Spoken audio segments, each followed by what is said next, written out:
Olá a todos e a todas, meu nome é Marina de Oliveira, eu sou advogada do Opus Blum Advogados em São Paulo, atuo na área do contencioso civil de direito digital e a ideia da nossa conversa de hoje é falarmos sobre a responsabilidade civil dos usuários e provedores no ambiente digital.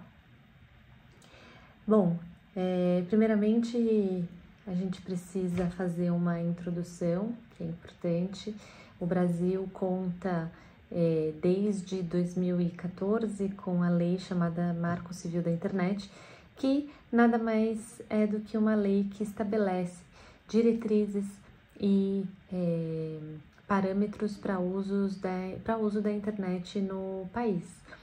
Ela é uma lei principiológica que traz os fundamentos do uso da internet, os próprios princípios, coloca o princípio da liberdade de expressão como algo muito importante, inclusive por conta da época em que foi promulgada a lei, a ideia da legislação e dessa regulação era, de algum modo, não impedir a inovação naquele período que era de tanta inovação, efetivamente, de tantos novos negócios vindo para o país, querendo que o Brasil estivesse mesmo acompanhando as novas tecnologias dos demais países. Então, essa lei ela veio não para limitar, mas sim para organizar parâmetros e diretrizes de fato para o uso da internet. Então, a lei ela traz tanto os princípios de uso como os fundamentos, ela traz alguns conceitos sobre o que seria a própria internet, um terminal de internet, quem são os provedores de internet que são aí os players para funcionamento da rede. Então, depois ela traz também capítulos importantes sobre direitos e garantias dos próprios usuários para o uso da internet no país. E traz também questões envolvendo a guarda de registros por parte desses provedores, dos usuários e condições que eles devem fornecer, que no caso é via e mediante uma ordem judicial. Bom, então é importante saber que temos uma legislação, embora antes do Marco Civil, inclusive de modo concomitante depois, nós temos uma legislação que ela abarca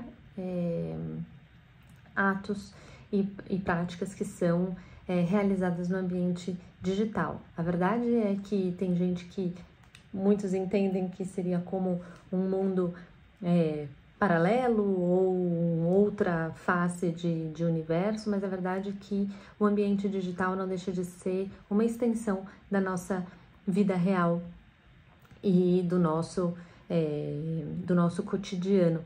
Então, é lógico que as legislações vigentes como Código de Defesa do Consumidor, Constituição Federal, o próprio Código Civil, o Código Penal, todas as legislações, certamente, elas abarcam, e a gente tem aqui uma especialidade do Marco Civil apenas no que se refere ao ambiente digital e dessas diretrizes, e mais como um marco regulador mesmo disso, mas não impacta a aplicação das demais legislações. E por que a gente começa dizendo assim, né? Porque a verdade é que por trás de cada dispositivo eletrônico, de cada celular, de cada notebook, nós temos um sujeito de direitos e deveres. Então, uma pessoa física ou uma pessoa jurídica que está por trás daquele equipamento para manuseá-lo.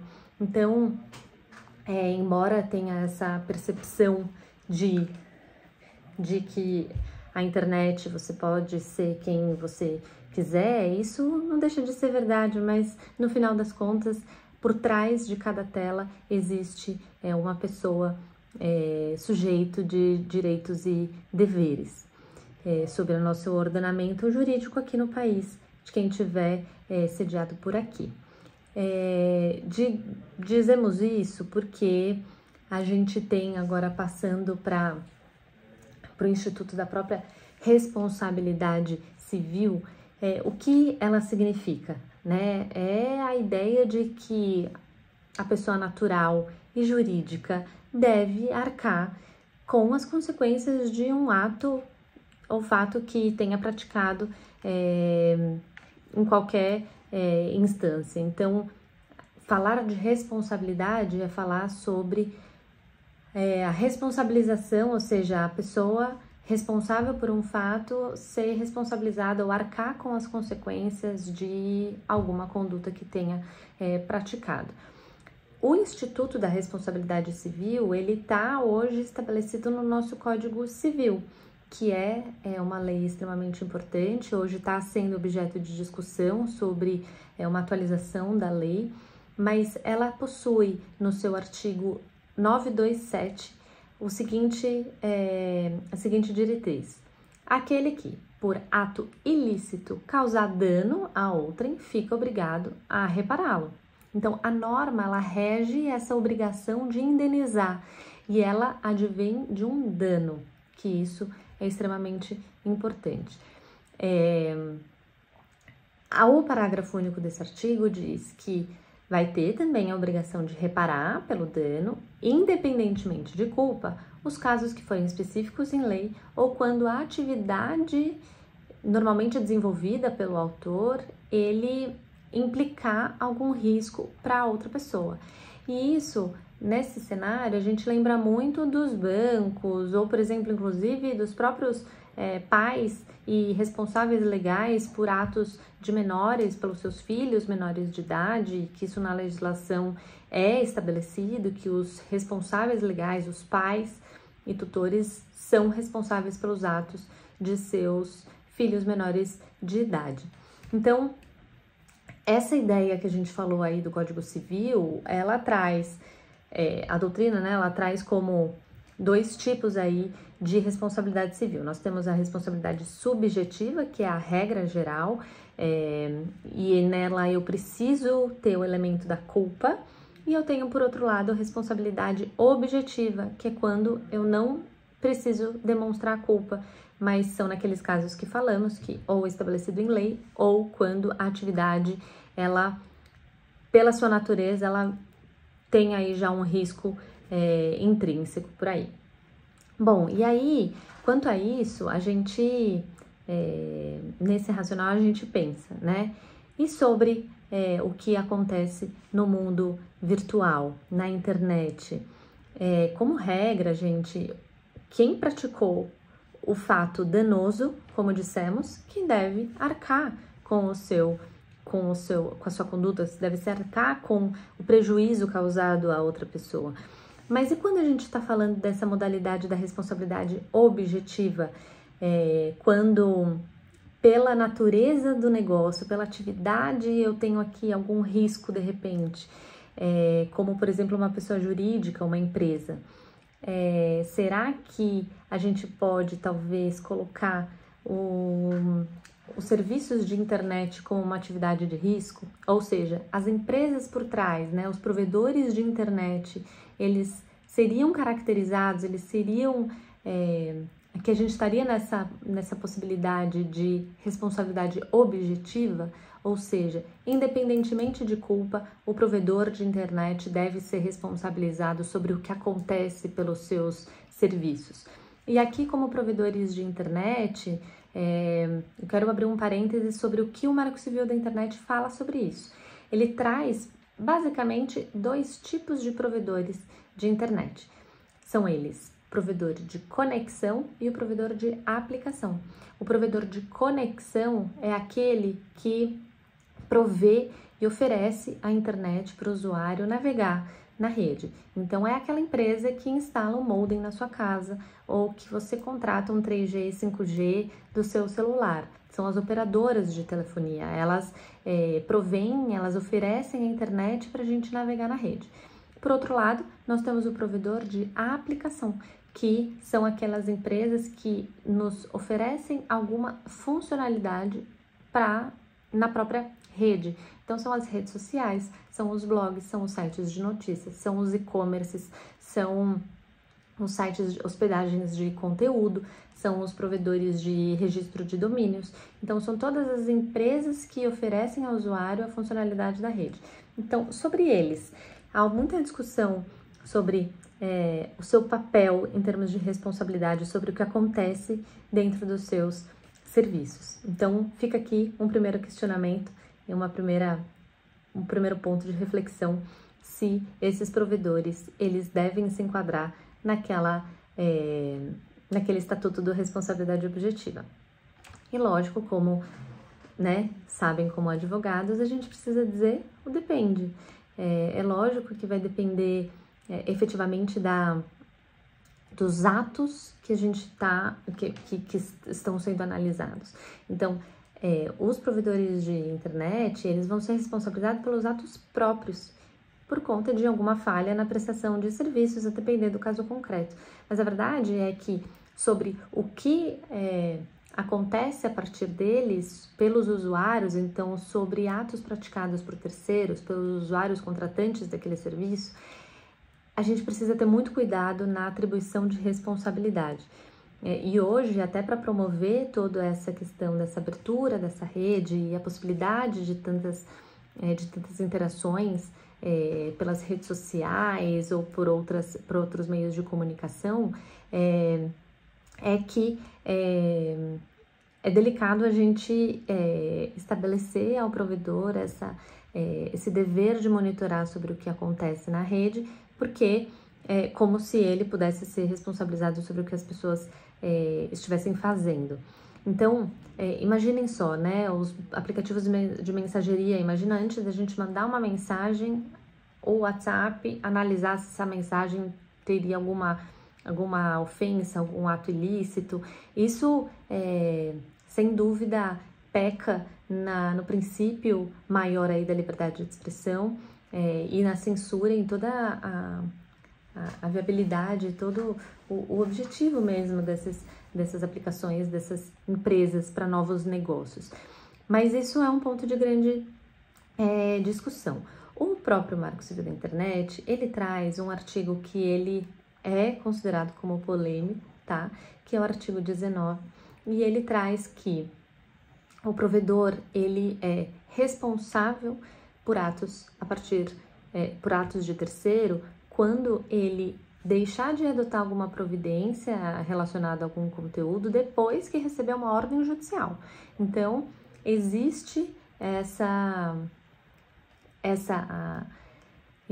possibilidade, esse resguardo para o provedor, que ele não será responsável pelo conteúdo de terceiros, a não ser que ele não faça nada depois de receber uma ordem judicial. É importante dizer que antes do Marco Civil da Internet, a gente tinha um modelo que era dito como Notice and Take Down, ou seja, o provedor era responsável depois que se ele não fizesse nada, depois que ele era notificado pelos usuários sobre o conteúdo ilícito que estava acontecendo. Então, ele precisava ser notificado e se ele não fizesse nada, ele poderia ser responsabilizado. Hoje, o modelo geral aí que se tem é do Judicial Notice and Take Down. Então, depois de recebida uma ordem judicial e o provedor não adotar as providências necessárias, ele pode ser responsabilizado. E aí vem algumas perguntas algumas reflexões que eu queria comentar com vocês. Será que então qualquer ato, qualquer prática na internet, o provedor só vai poder se mexer, só vai poder adotar alguma medida depois que ele receber uma ordem judicial para isso? E a resposta é não. Dando aqui exemplos das redes sociais, existem termos de uso e das plataformas, termos e regras de uso das plataformas que elas estabelecem já diretrizes sobre conteúdos, o que consideram como lícito e ilícito, até porque a gente tem grandes matérias importantes e sensíveis que podem ser consideradas aí como um senso comum, como discurso de ódio e desinformação, questões de preconceito, racistas, discriminatórios, incitação a suicídio, enfim, tem diversas matérias chaves que são possíveis de serem analisadas antes de se movimentar, por exemplo, a máquina judiciária.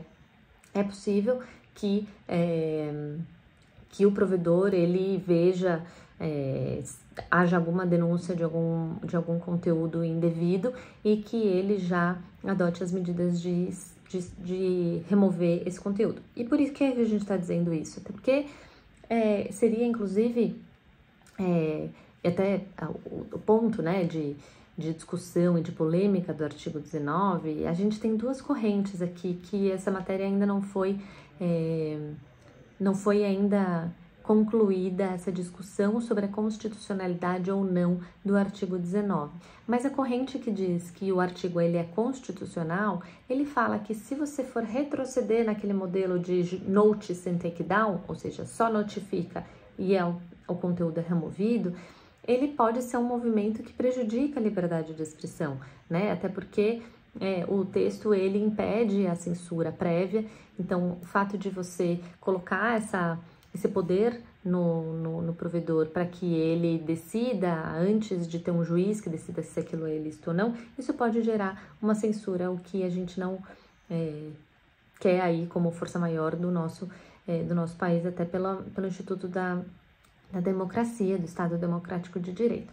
Já a parte que entende que esse artigo ele é inconstitucional, entende que esse artigo ele pode ferir algumas outras garantias constitucionais, como o direito à honra, à imagem e a garantia de proteção ao consumidor, questão envolvendo economia processual. Então, você condicionar a qualquer responsabilidade do provedor que haja antes um processo judicial, isso também pode ser muito extremo e, sem dúvida, esse artigo deve ser discutido cada vez mais para se entender, inclusive por uma regulação, que é o que vem sendo discutido, até porque ter uma matéria tão complexa como essa e só em um artigo praticamente na lei do Marco Civil é muito pouco. É importante dizer que esse artigo 19, ele tem uma exceção, tá? Então, os conteúdos de imagens íntimas não consentidas aí, que são divulgadas na internet, com a simples notificação, o provedor deve remover, e se ele não adotar as medidas necessárias para a remoção, ele pode ser responsabilizado. E aí, fica aí para reflexão de todos, se entendem que esse artigo 19 ele pode ser considerado como constitucional ou não. E aí eu já trago a matéria sobre as eleições para reflexão de todos. Nós tivemos agora em abril de 2024 a resolução do TSE envolvendo internet e inteligência artificial nas eleições. E nessa resolução, no artigo 9, no artigo 9 da resolução, existem questões importantes e que podem conflitar aqui com o próprio artigo 19 do Marco Civil, que dizem sobre a responsabilidade do provedor em adotar as medidas necessárias para indisponibilizar de um modo imediato, inclusive, caso haja algum conteúdo promovido aí por inteligência artificial de modo indevido. Então, até algumas observações, né? O artigo 9C diz que é vedada a utilização na propaganda eleitoral em qualquer forma de conteúdo fabricado para difundir fatos notariamente inverídicos. Aqui sobre uma questão muito importante sobre as fake news. Então, é proibido esse uso para prejudicar ou favorecer a candidatura de conteúdo sintético, vídeo, etc., que tenha sido gerado ou manipulado digitalmente, ainda que com autorização, mas para criar, alterar a voz de pessoas, e aí ele coloca a atribuição de responsabilidade aos provedores, que são as redes sociais, por exemplo. Então, o provedor que detectar esse conteúdo como ilícito e for notificado, ele deve adotar as providências imediatas. O que seria imediato, né? Então, fica aqui uma reflexão e um convite para todos para análise dessa resolução do TSE. Inclusive, no artigo 9e, diz que os provedores seriam, inclusive, responsabilizados de modo solidário, civil e administrativamente, quando eles não adotarem as providências aí que essa resolução traz. Então, seria uma sobreposição da lei do Marco Civil. Então, aqui para a gente fechar, basicamente a gente precisa ter em mente que hoje é possível, pela lei do Marco Civil da Internet, você seguir com medidas para, inclusive de investigações, quando não se tem clara a identificação clara do usuário que está por trás de algum perfil, de alguma página, de algum conteúdo. Então, existe na lei do Marco Civil obrigações a esses provedores para armazenarem informações dos usuários que possibilitem a sua identificação. Então, aquele falso, aquela sensação de anonimato é um sentimento, é uma percepção falsa, porque hoje existem caminhos técnicos e legais de você encontrar a autoria de alguma prática na internet, e sabendo que a partir do momento que existe aí uma pessoa, um sujeito de direito e deveres, uma vez identificado, quem praticar dano a outrem deve ser responsabilizado e pode ser responsabilizado. E quando a gente está no cenário de provedores de internet, quando há falha de prestação de serviços e para atos próprios, é possível a sua responsabilização. E quando a gente está falando de conteúdos de terceiros dentro das plataformas, os provedores só serão responsáveis depois de uma ordem judicial. Foi um prazer contribuir um pouquinho aqui para o evento, e eu fico super à disposição, e é isso, muito obrigada!